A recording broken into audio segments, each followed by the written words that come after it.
जम्मू आ गए, दिल्ली आ गए, अलग अलग जगह पे आ गए, और अभी सरकार उनको कह रही है कि प्रिजन सेटल। मेरी बात समझ गए क्या? सबके साथ मर्डर हो जाता है क्या? सारी बहुएं जला के मार दी जाती?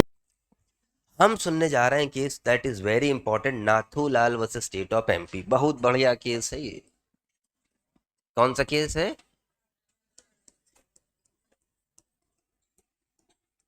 Okay, Nathulal versus state of MP. हाँ ठीक है, very good Vanshdeep, thank you.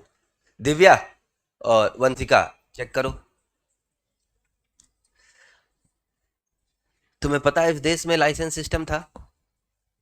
कभी अपने पापा लोग से कहानी पूछना है कि उनको मारुति कार भी लेनी है, पैसे भी हैं लेने हैं, लेकिन बड़ा टाइम लगता था। स्कूटर लेनी है LML की, तो स्कूटर के लिए पहले अप्लाई करो। आज स्कूटर लेने का मन है तो ये नहीं गए और स्कूटर उठा लाए, है ना? बड़ा टाइम लगता था। क्यों लगता था? क्योंकि उस समय लाइसेंस सिस्टम था इस दिस कंट्री में, और वो बड़ा जरूरी था बनाए रखना, ताकि मोनोपोली को कंट्रोल किया जा सके और एसेंशियल गुड्स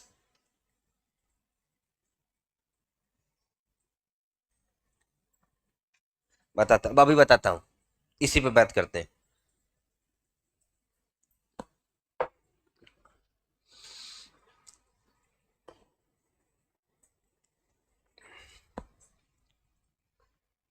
प्यारे बच्चे, इनोसेंट अंटिल प्रूवन गिल्टी की बात कहां कर रही है? वो मेंस रिया की बात कर रहा है। स्टैट्यूट में मेंस रिया की होने की बात कर रहा है, किसी बंदे के अंदर नहीं। कि किसी लॉ में मेंस रिया को हम प्रिजम्पशन एज्यूम करें या ना करें, इसकी बात कर रहा है, किसी बंदे के अंदर नहीं। मेरी बात नहीं समझे भाई? अब वापस आओ, हम बहुत अच्छा केस डिस्कस करने जा रहे हैं, Nathulal versus state of MP का केस। तो इसका बैकग्राउंड ऐसे समझो, ये केस डिसाइड हुआ 22 मार्च 1965 को। ये टाइम याद है कुछ? किस इस ड्यूरेशन में क्या हो रहा था इंडिया में, है ना? कुछ टाइम याद है इस ड्यूरेशन में क्या हो रहा था? इंडो चाइना वॉर का टाइम था लगभग, ठीक है ना? और दूसरा बात जो याद रखना है, इसमें जस्टिस थे Subba Rao. Subba Rao of the champion of principle of mains रिया। इस बात को भी दिमाग में रखना। उन्होंने कहा मुझे मतलब नहीं है, उसने आग लगा दी है पूरे देश में, मुझे मतलब बस इस बात से है कि बंदा इनोसेंट था, इसके मन में कोई गिल्ट नहीं था। वो बोले सर ये करा, वो सब तुम छोड़ो, मैं एक बात कॉन्सेप्ट को समझता हूं कि भाई साहब अगर गिल्टी माइंड नहीं है तो बंदा गिल्टी नहीं है। ये बात बड़े सीरियसली माना करते जस्टिस सुब्बा राव, ठीक है ना? कौन मना करता था? जस्टिस सुब्बा राव। अब देखो मैंने दूसरा बात क्या बोला, उस टाइम इंडिया में क्या था? License system. और वो जब 1991 के बाद नरसिम्हा राव और कौन था फाइनेंस मिनिस्टर? मनमोहन सिंह। उन्होंने पूरे देश की काया पलट कर दी, पॉलिसी ट्रांजिशन ला के रख दिया पूरा, है ना? एकदम कंट्री को खोल के रख दिया। तभी देखना उस टाइम बहुत लिमिटेड कोल्ड ड्रिंक्स हैं, बहुत कुछ भी मंगाना है तुम्हें एक यूनिट लगानी है, वो बाहर से आ रही है। उसका कारण कई था, गवर्नमेंट चीजों को कंट्रोल रखती थी, है ना? गवर्नमेंट चीजों को कंट्रोल रखती थी, ज्यादातर प्रोडक्शन गवर्नमेंट के हाथ में था। एम्बेसडर कार भी सरकार बना रही है, ये वॉच HMT नाम से सरकार बना रही है, और बड़ी जबरदस्त क्वालिटी प्रोडक्ट चीजें सरकार देती थी। उसका पर्पस पता है क्या था? कितना दूर की सोच थी इस देश की। उसका पर्पस डबल था कि एक तो HMT घड़ी बनाएंगे हम, ठीक है ना? हिंदुस्तान मशीन टूल्स कंपनी बनाई, इससे 1 मिनट अलग लेके जाके तुम्हें सोचने के लिए छोड़ के जा रहा हूं बस। तो एक तो हमने एक कंपनी स्टेब्लिश करी हिंदुस्तान मशीन टूल्स करके, वो तुम्हारे लिए ट्रैक्टर बनाएगी, वो तुम्हारे लिए HMT वॉच बनाएगी, है ना? और उस कंपनी में तुम्हें मिलेगी जॉब। और जब गवर्नमेंट ऑन्ड कंपनी होगी तो फिर तुम्हारे लेबर राइट्स भी प्रोटेक्ट होंगे, तुम्हें PF मिलेगा, तुम्हें मैटरनिटी बेनिफिट्स मिलेंगे, सब मिलेंगे कि नहीं मिलेंगे? तो डबल गेम सरकार कर रही थी। एक तरफ जो है सोशलिस्ट पॉलिसी थी, एक तरफ इंडस्ट्री भी खुद लगा रही थी और उसी से जॉब भी दे रही थी, ठीक है ना? फिर धीरे धीरे धीरे धीरे इसमें सरकार का दोष नहीं था, वो दुष्ट धूर्त बेईमान अफसरों का ऐसा दौर आया जब इन्होंने धीरे धीरे कंपनियां सारी बिठानी शुरू कर दी। एचएमटी कैसे बंद हुई वो भी बता दूं। टाइटन का नाम सुना ना, हर हाथ में एचएमटी की वॉच होती थी, अचानक टाइटन आई, टाटा ने एचएमटी के सारे एम्प्लॉयज को टॉप टू बॉटम 5-5 गुना सैलरी देके सीधे हायर कर लिया। मेरी बात समझे कि नहीं समझे? 1 लाख की बजाय जैसे 5 लाख सैलरी, और नीचे से ऊपर तक पूरी एचएमटी कंपनी सरकारी खाली कर दी। सरकार तो इस कंपटीशन में नहीं जा सकती ना कि हम भी डबल, सरकार की सैलरी भी सरकारी रूलों के हिसाब से चलेगी।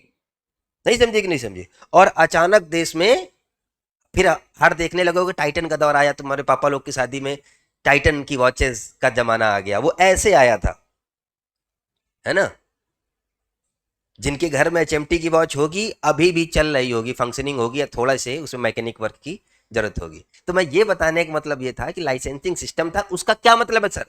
प्रोडक्शन, सेल, सप्लाई चेन सरकार लिमिटेड रखेगी कि इतना माल बनाओगे, इतना बेचोगे, इसीलिए कोई भी व्यापारी होगा उसके यहां माल भी लिमिटेड होगा। शुगर मिल है, लिमिटेड प्रोडक्शन करोगे, लिमिटेड सेल करोगे, ताकि इतनी घटिया चाय बनाता है, वो बनाता टाइम से, रोज 11 बजे आके अपना काम शुरू कर देता है। अब भाई साहब मैं कहते कहते थक गया इसको। चाय बहुत अच्छी चीज है, चाय अगर अच्छी बनाई जाए तो उससे बेहतर कुछ है, लेकिन किसी के दिमाग की ऐसी तैसी करनी हो तो उसको, और उसको ही सीम्स वेरी चिल, कह रहा सर जी अपना काम करो, मैं करके अपना आ रहा हूं। आता है ना ऐसे, कोई लोड नहीं उसको। मैंने उसको कहा भाई तू चीनी क्यों डालता है? एक्चुअली कहता मुझे अच्छी लगती है। तो मैंने कहा फिर मेरे लिए मत बना। वो अपने लिए चाय बनाता है एक्चुअली, तो बाकियों को तो बस दे देता है आसान में। एनीवेज, तो ये बताना चाह रहा था कि लाइसेंसिंग सिस्टम का क्या मतलब है। इसलिए सप्लाई चेन न बाधित हो, इसलिए हमारे पास एक कानून था जिसका नाम था एसेंशियल कमोडिटीज एक्ट। क्या था? Essential commodities act. इस एक्ट का नाम याद रखना बस, ठीक है ना। ये क्या काम करता था ये एक्ट? जो कमोडिटीज एसेंशियल है उनकी सप्लाई चेन को कंट्रोल करता था। और ये जो 3 फॉर्म लॉज आए, नहीं लाए थे ना, उसमें एसेंशियल कमोडिटीज एक्ट के पर्पस को ही कंट्रोल करने की कोशिश करी गई, ठीक है ना। तो अब आते हैं कहानी पे। फैक्ट क्या थे इसके? फैक्ट इसके ये थे, सुब्बाराव को याद रखना, judgment was written by justice Subbarao. कहानी इसकी ये थी, अब प्लॉट समझ गए कि लाइसेंसिंग सिस्टम का क्या मतलब है, एसेंशियल कमोडिटीज एक्ट क्या काम करता है। Nathulal is a dealer of food grain in the Dhar district of Madhya Pradesh. Madhya Pradesh का एक जिला था धार, और वहां पर नाथूलाल फूड ग्रेन, अनाज का व्यापारी था। देखो अनाज में भी तुम ये नहीं कर सकते हो कि तो है पूरा का पूरा तुम्ही ने भर लिया और फिर रोक लिया, जैसे मार्केट में स्कासिटी आई तुमने उसको रिलीज कर दिया। व्यापारी करते हैं ऐसा, है ना। तो अब जब उसने किया, मैंने क्या बोला, उस फूड ग्रेन व्यापारी था। He was prosecuted by the additional district magistrate, ADM court Dhar ने उसको प्रोसिक्यूट किया, और बोला गया तुम्हारे पास जो है परमिसिबल लिमिट से ज्यादा फूड ग्रेन है, व्हीट, गेहूं। बोला इसमें जो है इतना तुम्हें होना चाहिए था, इतने टन से ज्यादा है तुम्हारे पास, कोई बात नहीं। और जिसका लाइसेंस तुम्हारे पास नहीं है, बड़ा जबरदस्त किस्म का आदमी वो नाथूलाल। बोला sir I already applied for the license. हुजूर मैंने जो मेरे पास लिमिट में है अनाज, उसके लिए लाइसेंस ऑलरेडी अप्लाई कर रखा है, और मेरा, मुझे ऐसा लगता है, आई डू बिलीव कि मेरा लाइसेंस बन भी गया है। बस हुजूर मुझे जाना है और ले करके आना है, मुझे बस जाना है और लाइसेंस अपना उठा करके लाना है। तो हुजूर मैंने सोचा लाइसेंस तो बन ही गया है, इसलिए मैंने जो है इसको परमिसिबल लिमिट से ऊपर इसको स्टोर कर लिया, ठीक है ना। तो प्यारे बच्चे, उसके ऊपर ये एलिगेशन लगा कि उसने एसेंशियल कमोडिटीज एक्ट के सेक्शन 7 को वायलेट किया। ये हो गए फैक्ट, ठीक है ना। उसने क्या कहा, मैंने ऑलरेडी अप्लाई कर रखा है, बस अथॉरिटी के पास जाना है, वहां से पिक करके लाना है, इतनी सी बात उसने बताई। प्यारे बच्चे, इंडो पाक वार चल रहा है, ऐसे बॉर्डर एरियाज पे हमें ज्यादा सप्लाई करने हैं ग्रेन्स की।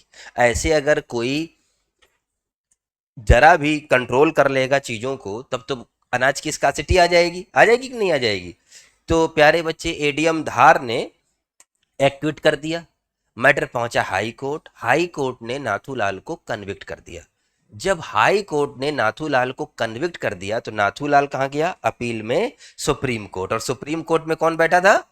जस्टिस सुब्बा राव। सुब्बा राव ने किस पहला ये क्वेश्चन आया कि भैया गिल्टी माइंड है क्या इसका? उसे लगा लाइसेंस तो मुझे मिल ही गया, रख लेता हूं, जाके उठा के ले आऊंगा, गिल्टी माइंड नहीं है उसका बेसिकली। लेकिन ऐसे तुम एसेंशियल कमोडिटीज एक्ट को वायलेट करने का परमिशन दे दोगे तो हर आदमी ऐसे कहेगा लाइसेंस दे आया हूं, माल रख लिया हूं। लाइसेंस कहां है? अभी बना रहे हैं बनेगा कि नहीं बनेगा तो बाद में पता लगेगा। तो अब क्वेश्चन तुम्हारे सामने ये आया, issue before the supreme court क्या था? Can a person be convicted without a guilty mind? क्योंकि गिल्टी माइंड तो इसका है नहीं। What was the issue before the supreme court? Can a person be convicted without guilty mind? ये issue मुख्य रूप से सुप्रीम कोर्ट के सामने था, ठीक है ना। अब दूसरा क्वेश्चन क्या था कि whether section 7 of the essential commodities act 1955, ठीक है ना, का क्या वायलेशन किया कि नहीं किया गया? मैंने क्या कहा जस्टिस, इसमें तो एसेंशियल कमोडिटी, इधर देखो मेरी तरफ, मैंने तुम्हें जब बताया था कि प्रिंसिपल ऑफ मेंस रिया का जो एक्सेप्शन है स्ट्रिक्ट लायबिलिटी, उसमें कौन सा सेक्शन मैंने बोला था? एक्ट कौन सा बोला था? एसेंशियल कमोडिटीज एक्ट भी बोला था कि नहीं बोला था? तो अब इसने क्या वायलेट किया है? एसेंशियल कमोडिटीज एक्ट, ठीक है ना। जज कौन है? जस्टिस सुब्बा राव। सुब्बा राव ने कहा कि no, a person can not be convicted without guilty mind. Essential commodities act की तरफ उन्होंने देखा ही नहीं। सुप्रीम कोर्ट का वर्डिक्ट अपने आप में एक लॉ होता है। देश में भारत पाकिस्तान वॉर चल रहा है, जस्टिस सुब्बा राव ने पूरे देश को हिला के रख दिया,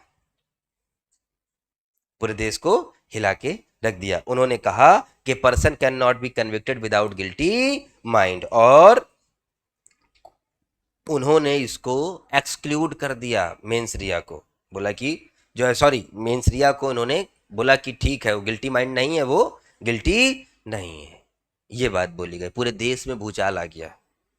पार्लियामेंट बैठी, संसद, कोर्ट के जजमेंट्स को कौन ओवर रूल करता है? पार्लियामेंट। पार्लियामेंट ने दोबारा आई, संसद बैठी, अगले ही सत्र में एसेंशियल कमोडिटीज एक्ट के सेक्शन 7 में जो है उन्होंने क्या किया? अमेंडमेंट किया, और ठीक है ना, और फिर उन्होंने डाला वेदर नोइंगली, इंटेंशनली और अदरवाइज। ये वर्ड डाला गया किसमें? सेक्शन 7 में। ये 3 वर्ड इंसर्ट किए गए। क्या किए गए?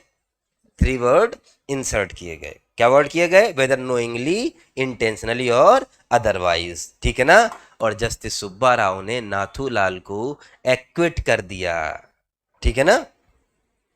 उन्होंने क्या कहा? उन्होंने कहा, इधर देखो, बड़ी अच्छी लाइन बोली, उन्होंने कहा जब तक इंस्टीट्यूट खुद एक्सक्लूड ना करे मेंस रिया को, तब तक हम एक्सक्लूड नहीं करेंगे। बोला ऐसा तो कहीं लिखा नहीं है कि इस इंस्टीट्यूट में कहीं मेंस रिया अप्लाई होगी कि नहीं होगी। तब फिर इस डिसीजन का इफेक्ट क्या हुआ? After this case section 7 of the essential commodities act was amended in the year 1967, ठीक है ना।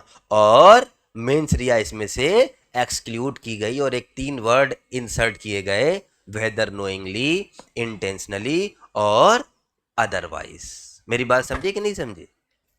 तो नाथूलाल तो बच गया। जैसे ही नाथूलाल का वर्डिक्ट आया, पूरे देश के सामने दिक्कत आ गई, हर कोई अपना लिए बैठा है, ठीक है ना। इधर सुनो, पाकिस्तान के साथ वॉर, यूएस हमको माल सप्लाई नहीं कर रहा है, यूएस से बड़ा धूर्त आदमी कोई है ही नहीं, लेकिन जिसकी लाठी उसकी भैंस। भाई तुम होते कौन हो सेठ बनने वाले? कह रहा हमारा तो वॉर इसने रुकवा ही दिया प्रेशर करके। जब तक इजराइल ईरान को मार रहा था तब तक ही वॉज साइलेंट स्पेक्टेटर, और जैसे वो हाइपरसोनिक मिसाइल दगनी शुरू हुई, इनका जो आयरन डोम है वो फेल हुआ, अगले दिन कूद गया आके, और कूदा भी कैसे? B-250 बॉम्बर लेके, मार भी रहा है और वार भी रुकवा रहा है। तो ये जो रसिया का, इजराइल का फर्जी का भौकाल था ना, वो इन्हीं के दम पे चलता है कि मतलब हम तुम लड़ रहे हैं, हमको पाकिस्तान के आगे घुटने में रहना पड़ता था, कारण हम जैसे इसको आंख दिखाते थे ये फटाक से चला आता था। ऐसी जियोपॉलिटिकल कंडीशन है पाकिस्तान की। अब अमेरिका अब लड़ने की कैपेसिटी किसी की नहीं है, राउंड देगा एकदम से। तो वो तो एक बार हमने कर्व दिखाया, हमने जो होगा देखा जाएगा। आ भी गया हमको पीटने विथ एटॉमिक वेपन, ऐसे भी खाली भी नहीं। और अमेरिका अकेले नहीं चलता है, अमेरिका नाटो का भी मेंबर है, तो नाटो को भी साथ लेके चलता है। ब्रिटेन तो इसका खास चेला है, इंग्लैंड। तो अमेरिका आएगा तो इंग्लैंड मतलब तबाही, गैंग लेके आता है पूरी। तो हालांकि मैं चाइना को पसंद नहीं करता हूं, लेकिन मैं अभी थोड़ा इसलिए कर रहा हूं कि मैं तो इनका कुछ नहीं बिगाड़ सकता, तुम इनको मारो। ये मेन रीजन है। तो उस समय यूएस का भी हम पर प्रेशर था, यूएस हमें कोई फूड ग्रेन नहीं दे रहा था, और हमारे यहाँ ये हरित क्रांति हुई नहीं थी तो प्रोडक्शन होता नहीं था। पाकिस्तान के साथ वॉर था, चाइना के साथ जरा दिन पहले ही कॉन्फ्लिक्ट था। तो इस केस ने, नाथूलाल केस ने देश के ऊपर एक अलग लीगल इंप्लीकेशन हर्डल पैदा कर दिया। क्या ऐसे तो फिर दिक्कत आ जाएगी ना, एसेंशियल कमोडिटीज की सप्लाई को भुखमरी की कंडीशन आ जाएगी। मेरी बात समझ रहे हो कि नहीं समझ रहे? हाँ, तो तब फिर इस वजह से तुरंत Nathulal versus state of MP के केस में के तुरंत बाद 1967 में एसेंशियल कमोडिटीज एक्ट में Indo China war, famine, Bharat Pakistan war, production है नहीं, जमीन इतनी ही थी,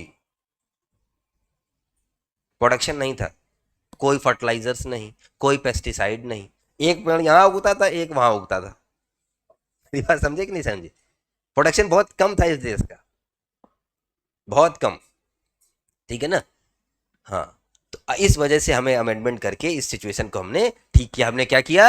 एसेंशियल कमोडिटीज एक्ट 1967 लेके आए। ना सुब्बा राव नहीं सुधर रहे हैं, सुब्बा राव कह रहे हैं मेरा कॉन्सेप्ट क्लियर है। इसीलिए ये मैंने क्यों बोला, मेरी तरफ देखो, सब देखो, ये मैंने क्यों सुब्बा राव पे इतना जोर क्यों दे रहा हूं बताओ? क्योंकि एक केस और है, state of Maharashtra versus M H George. रंगे हाथ 34 किलो गोल्ड के साथ एम एच जॉर्ज पकड़ा गया, ठीक है ना? सुब्बा राव कह रहे हैं इसका माइंड गिल्टी नहीं है, तो ये गिल्टी नहीं है। उसने बोला सर जी क्या बात कर रहे हो आप सर, इंडिया की economy, foreign exchange regulation act, foreign exchange management act, gold की तस्करी कर रहा है सर, ये इंडिया इकोनॉमी कोलैप्स हो जाएगी सर। कह रहा वो मैं नहीं जानता, मैं लीगल कॉन्सेप्ट से नहीं लूंगा, बाकी तुम देखो। माइनॉरिटी ओपिनियन जिस जज ने दिया, किस केस में? State of Maharashtra versus M H George, वो भी जस्टिस सुब्बा राव। इसलिए मैंने आपके ऊपर इतना इंफसाइज करके बताया जस्टिस सुब्बा राव का नाम, ताकि अब तुम्हें भूलेगा नहीं। तो इधर और खेल सुनो, जब मैंने ये याद कर लिया कि हु वाज माइनॉरिटी जज in state of Maharashtra versus M H George, justice Subba Rao, तो मैं एग्जाम में देने पहुंचा, कह रहा हु वाज द मेजॉरिटी जज, मैंने सर पकड़ लिया। हाँ यार, दोनों काम हुए भाई, ऑब्जेक्टिव लगा है, क्वेश्चन मिला कि who was the minority, who give the minority opinion in the state of Maharashtra versus M H George, मैंने कहा सुब्बा राव। जब मैं एग्जाम हॉल में पहुंचा तो क्वेश्चन तो आया, कह रहा who give the majority opinion, मैंने ये क्या? तो ये तो सब इसलिए सब याद करना पड़ेगा। तो state of Nathulal versus state of MP के केस में एसेंशियल कमोडिटीज का केस है ये। और फिर तो जान ही रहे हो एसेंशियल कमोडिटीज एक्ट जो है स्ट्रिक्ट लायबिलिटी में आ रही है, यानी कि मेंस रिया जो है कि कोई जरूरत नहीं है। किसके अंतर्गत आ रहा है? प्रिंसिपल ऑफ स्ट्रिक्ट लायबिलिटी में। किस में आ रहा है? प्रिंसिपल ऑफ स्ट्रिक्ट लायबिलिटी में। ये बात है, समझ में आया कि नहीं आया? Subscribe for more content.